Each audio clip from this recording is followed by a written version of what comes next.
Pro Stock Motorcycle time. The two-wheelers come to the Lucas Oil Ladder with Eddie Krawick, the #1 qualifier for the 18th time. John Hall and Angie Smith, Matt Smith Racing teammates. Most recent winner, Angie. That'll be interesting. On the second page, you see Hector Rnd1 Jr. and Steve Johnson. They have something in common. They both won Indy. They both won Gainesville. But Steve Johnson, since winning this year, has lost first round and DNQ'd. He's really been terrible since then. The critics, they are out there. They say Matt gave it to Angie. Matt showed us yesterday.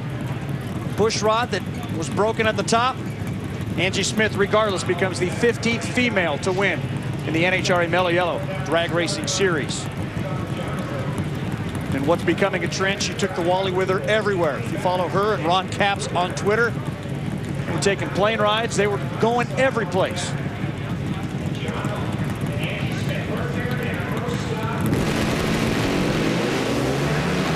.007 for Angie. Boy, she can cut a light when she needs one. And she's got a round one win again. 6:96.9. Best run of her weekend by about 0.03 of a second. I said that trophy went everywhere, Mike Dunn. It even went to Niagara Falls. I was there a year ago. Just breathtaking. Well, right now we got Jimmy Underdahl and Andrew Hines. Andrew Hines been struggling, but he's got it. He's up against Jimmy Underdahl, who's not beat him in 10 tries. In fact, Jimmy Underdahl, Mike, has won a round in the last 17 races. Tough stretch for them as Andrew takes the win, 691.5. Next pair will take us to the highest qualified Suzuki on the weekend. Belonging, of course, to Jerry Savoie. Jerry, who qualified on the #6 spot, will take on Sean Gann, who won here in 2004, over the man who just won the last round, Andrew Hines.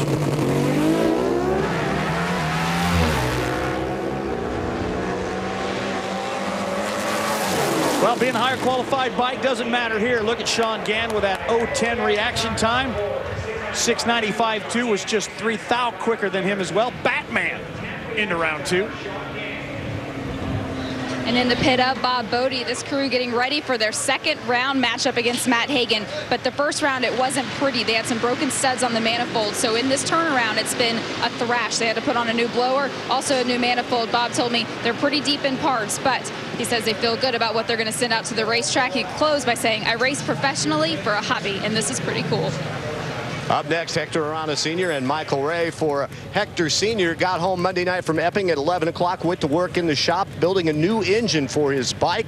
They finished it up on Thursday morning, drove up here, set up, and the engine has run perfectly all weekend. May need it to take out the defending champ, Michael Ray, who struggled through qualifying, but as we've seen already today, anything can happen on race day. And Hector Rnd1 Sr. struggled a little bit on race day.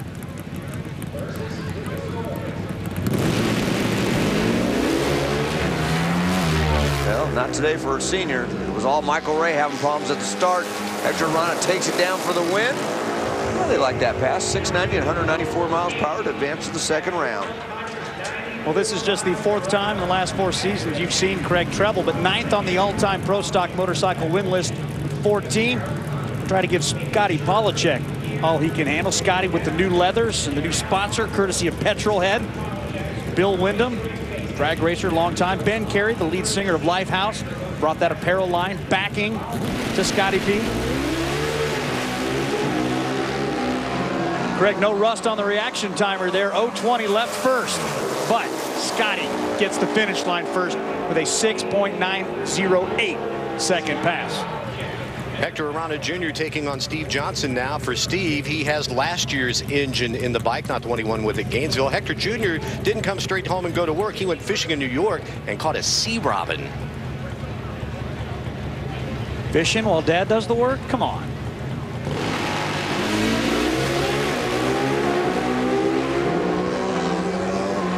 Steve Johnson was a day late. Hector's running strong right there. Junior takes the win, 6:87.3. Best time slip of round one of eliminations. And our next pair will feature Eddie Krawiec, who's had an amazing weekend thus far against L.E. Tongland in the number 16 position. For Krawiec, he's talked about the unpredictability of his bike. Said last week at Epping, the bike was lazy on the initial hit. But look what he's done in qualifying this weekend. He set a track record with an 87. He was low in all 4 sessions for 12 precious bonus points.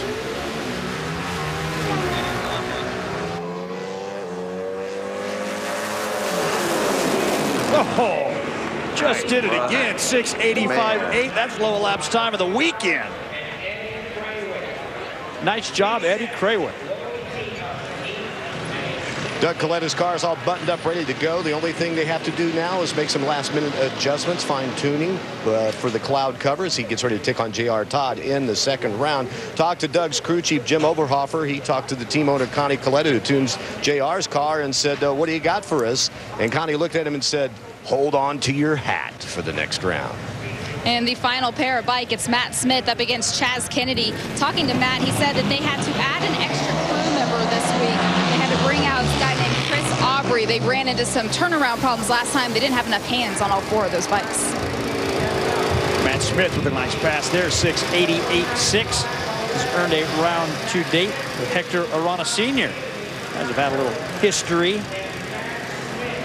To the ladder, Pro Stock Motorcycle heading into round number 2 features Eddie Krawiec with our most recent winner, Angie. Angie, who took him out at the last event in Epping, will try to do it again here today in Chicagoland. I like that matchup between Hector Arana Jr. and Andrew Hines. Hector getting the lane choice with that great 687, but Andrew's coming on strong. He made a nice pass that 691. Boy, what an eventful weekend it has been for this Chicagoland racer. Bob Bodie burned it to the ground almost Friday, put it all together, and he's in round 2. Coming up next, the O'Reilly Auto Parts Route 66 National.